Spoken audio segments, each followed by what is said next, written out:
안녕하세요, 동관입니다. 오늘은 대치동에 새로 오픈한 신상 스시야 스시치오에 가봤습니다. 지금은 가오픈 기간이라 전화 예약으로만 가능한데요, 곧 정식 오픈한다고 하시니 예약이 좀 더 편해지겠네요. 스시치오는 청담동 하이엔드 스시야 스시 스미레 계열의 스시야 중 한 곳입니다. 저번에 갔던 스시우토도 스시 스미레 계열 중 한 곳인데 스시 스미레가 열일을 하는 것 같네요. 셰프로는 이승엽 셰프님이 계신 곳인데요, 이승엽 셰프님은 스시초이, 스시 스미레 등 많은 곳에서 경력을 쌓으신 셰프님이라고 합니다. 가격은 런치 11만원, 디너 22만원으로 하이엔드에 속하는 편인 것 같네요. 요즘 스시야가 레드오션이라고 하지만 그래도 잘 되는 곳은 가오픈 기간에도 손님들이 찾아오시는 걸 보면 잘 되는 곳은 그만큼 이유가 있지 않을까 생각이 됩니다. 건물은 루첸타워 뒤쪽으로 가시면 지하 계단이 하나 있는데 그쪽을 통해서만 갈 수 있습니다. 그리고 주차가 조금 까다로운데 루첸타워 전용 주차장에서 주차를 해야 하는데 가격이 10분당 1000원이니 이 점 유의하시길 바랍니다. 계단으로 쭉 내려가시면 비밀의 문처럼 두꺼운 나무벽이 있는데 왼쪽에 스위치를 누르셔서 가면 됩니다. 아직 상호명이 붙어있진 않은데 이것도 신비로운 느낌이 나네요. 저는 직원분께서 문을 열어주셨지만 모르시는 손님분들은 앞에서 당황할 수도 있을 것 같습니다. 업장은 카운터 8석으로 구성되어 있고 룸은 따로 없으니 유의하세요. 아직 가오픈 기간이기 때문에 4월 말까지는 콜키지가 프리라고 하시니 술 들고 가시면 좋을 것 같습니다. 콜키지가 끝나면 5에서 7만원 사이로 생각하고 계신다고 하네요. 간단하게 소금, 간장, 와사비, 생강이 세팅되고 특이하게 시금치가 나왔는데 짭짤한 게 입맛을 돋구는 게 좋네요. 히라메입니다. 숙성이 너무 잘 되어서 보통 쫄깃한 식감의 광어를 생각하시는데 여기선 쫄깃함보단 부드러운 식감이 좋았습니다. 최근 들어 먹은 광어 중에 제일 맛있었는데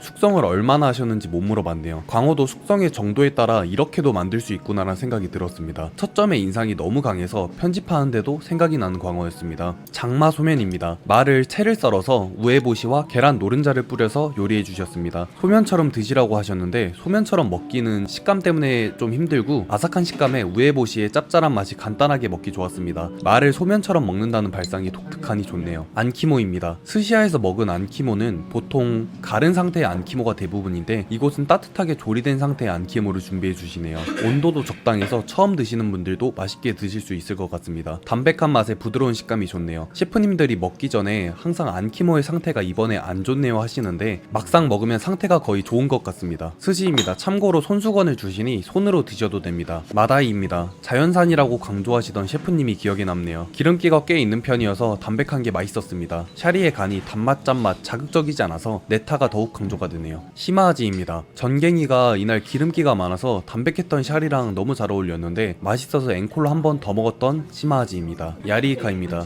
오징어보다는 식감이 덜 쫄깃하고 제 기준에서는 한치가 더 맛있네요. 위에 유자가 뿌려져 있어서 오징어류 특유의 잡내도 조금 사라진 듯 합니다. 오징어랑 한치 둘 중에 고르라면 저는 한치. 아마에비 네기도르 덮밥입니다. 덮밥이라는 표현이 맞는지 모르겠는데 아무튼 단새우랑 다진 참치면 맛없을 수가 없는 조합이긴 하죠. 와사비랑 같이 비벼서 먹었는데 간이 센 편은 아니어서 맛있게 먹었습니다. 주도로입니다. 처음에 기름기가 오도로인 줄 알았는데 주도로라고 하시더라고요. 자연산이라고 강조하시던데 좋았습니다. 숙성을 6일 동안 하신다고 하셨는데 숙성 기간이 긴 편이에요. 기름기도 많아서 기억에 남는 스시 중 하나입니다. 키스 튀김입니다. 옆에는 유채꽃 튀김도 같이 있네요. 튀김에는 따로 조금의 소금간이 되어 있긴 한 것 같은데 그냥 드시기에는 조금 싱거운 감이 있으니 간장이랑 찍어 드시는 게 좋습니다. 식감은 바삭하기보단 폭신한 느낌의 튀김입니다. 미소국인데 생선국물 맛도 나서 따로 물어보지는 않았는데 중간에 먹기 좋은 국이네요. 아카미입니다. 특별하진 않았고 다른 곳과 비슷한 맛이었습니다. 숙성을 하셨다고 했는데 특별한 점은 못 느낀? 그래도 맛있게 먹었습니다. 우니입니다. 북해도산 우니라고 합니다. 우니 양이 많진 않았던 게 아쉽네요. 제 일행은 뒷맛이 약간 비릿하다고 했는데 저는 딱히 느끼진 못했습니다. 딱 고소하고 담백한 맛. 고등어 붕초밥입니다. 한 입에 넣어서 먹으면 맛있습니다.